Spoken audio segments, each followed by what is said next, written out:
સુરત શહેરમાં બાપાના વિસર્જન માટે સુરત પોલીસ દ્વારા તમામ તૈયારીઓ આખરી ઓપ આપી દેવાયો છે। 10 દિવસ બાદ ગુરુવારે ગણપતિ બાપ્પા વિદાય લેશે ત્યારે શહેરમાં ગણેશ વિસર્જન યાત્રા વિના વિઘ્ને પાર પડે તે માટે પોલીસ તંત્રે ચુસ્ત બંદોબસ્ત પણ સાથેનો રણનીતિ ઘડી કાઢી છે। સમગ્ર રૂટ પર પોલીસ કમિશનર અજય તોમર પોતે રાઉન્ડ ધી ક્લોક વોચ રાખશે। તેમની સાથે અધિકારીઓ અને પોલીસ કર્મચારી હોમગાર્ડ મળીને આશરે 15,000થી પણ વધારે પોલીસ કર્મચારીઓ ફરજમાં જોડાશે। સુરત શહેરમાં 10 દિવસ બાપાની સ્થાપના કર્યા બાદ આવતીકાલે એટલે કે ગુરુવારે બાપાના વિસર્જન માટે સમગ્ર શહેર રસ્તા પર જોવા મળશે। તો સુરત પોલીસ દ્વારા વિઘ્નહર્તાના વિસર્જનમાં કોઈપણ પ્રકારનું વિઘ્ન ન આવે તે માટે ચુસ્ત પોલીસ બંદોબસ્ત સાથેની રણનીતિ ઘડી કાઢી છે। સુરત પોલીસ ઉપરાંત અન્ય શહેર જિલ્લાના પોલીસ અધિકારી કર્મચારીઓ અને વિસર્જન બંદોબસ્ત માટે બોલાવવામાં આવ્યા છે। આ ઉપરાંત CISF અને BSFની કંપનીના જવાનોની પણ મદદ લેવામાં આવી છે। તે તમામ પોલીસ અધિકારીઓ અને કર્મચારીઓને વિસર્જનના એક દિવસ અગાઉ ગીચ વિસ્તાર અને સંવેદનશીલ વિસ્તારોમાં પેટ્રોલિંગ કરવામાં આવ્યું હતું।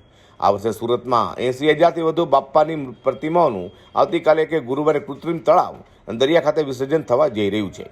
જુદા જુદા ગણેશ મંડળો દ્વારા શહેરના રસ્તાઓ પરથી બાપ્પાની વિદાય યાત્રા કાઢવામાં આવશે, જે લઈને સંવેદનશીલ વિસ્તારમાં પોલીસની ખાસ નજર રહેશે અને પોલીસના વિસ્તારમાં ચુસ્ત બંદોબસ્ત ફાળવવામાં આવ્યો છે।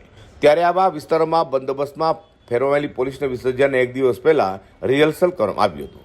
બહારથી આવેલા સ્પેશિયલ ફોર્સના કર્મચારી અને અધિકારીઓ સ્થળ પર હાજર કરી વિસર્જન યાત્રાને રૂટ બતાવી કામ સમજાવ્યું હતું। સુરત શહેરમાં સૌથી વધુ બાપ્પાની પ્રતિમા સુરતના ઓલ્ડ સિટીમાં વધુ સ્થાપિત હોય છે। સૌથી ગીચ અને સંવેદનશીલ વિસ્તાર અહીં જોવા મળતા હોય છે।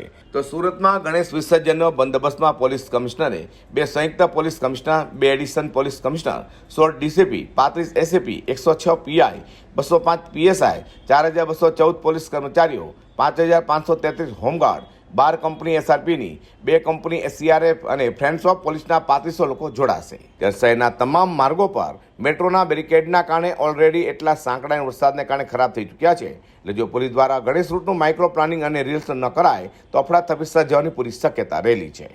અઝર કુરેશી સાથે હર્ષદ સેઠા।